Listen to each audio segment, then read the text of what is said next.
What does the day-to-day look like for a machinist working in advanced manufacturing? We talked to Steve Seon to find out.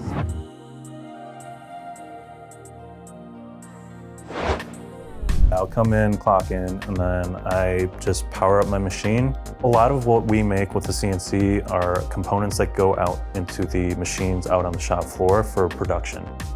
A fixture plate is something that you can use to hold work pieces in. That's something I have to constantly think about when I'm programming parts from start to finish.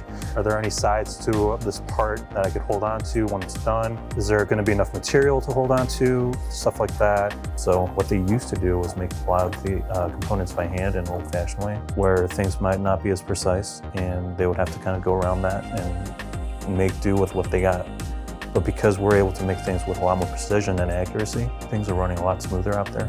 And it's one of those things that I take pride in now, because it's work that I do that's impactful out on the shop floor. In school, all I really remembered studying about manufacturing was like, you think manufacturing, you think sweatshops, but unfortunately they didn't tell you that modern manufacturing is a lot better now in terms of safety and how clean the shops are, and just some of the work that they do is just kind of mind-blowing. That was a thing that really drove me into this industry, was seeing all these CNC machines work and like how amazing it was to watch them like make the parts and stuff like that.